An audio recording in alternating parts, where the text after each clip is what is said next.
सविनय जय भीम जय शिवराय। मी आयुष्यमान संदीप जाधव, सामाजिक कार्यकर्ता। गेल्या अनेक दिवसापासून अतिक्रमणाचा विषय हा मी लावून धरलेला आहे।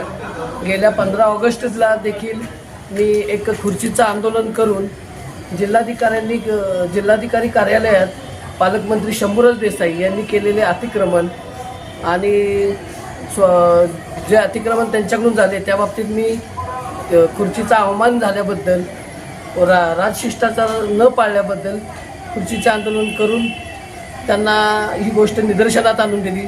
तरी देखील पालकमंत्री बेफाम होऊन आपल्या गाड्यांच्या ताफ्यासह वारंवार जिल्हाधिकारी कार्यालयात येऊन अनावश्यक गर्दी करून आत्ता तर त्यांनी एक नवीन विद्वान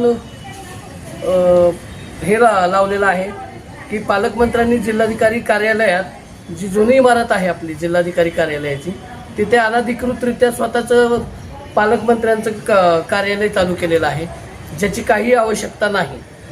जवळजवळ ते जिल्हाधिकारी कार्यालयाला पॅरलल जिल्हाधिकारी कार्यालय चालवतात ती काय असा विरोधाभास होऊन मग या जिल्हाधिकारी नवीन इमारतीच्या आणि असलेल्या जिल्हाधिकाऱ्यांचा काय उपयोग हा एक मोठा प्रश्न निर्माण होतो। सदर इमारतीची दुरुस्ती करण्यासाठी आपत्कालीन निधी वापरण्यात आलेला आहे।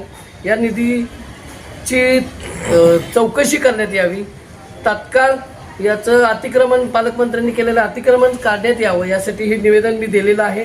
आपत्कालीनचा जवळपास 4,15,00,001 रुपया हा या नूतनीकरणासाठी आणि स्वतःच्या मनमानी कारभाराने केलेला खर्च हा पालकमंत्री शंभूराज देसाई यांच्याकडून वसूल करण्यात यावा ही माझी मागणी आहे।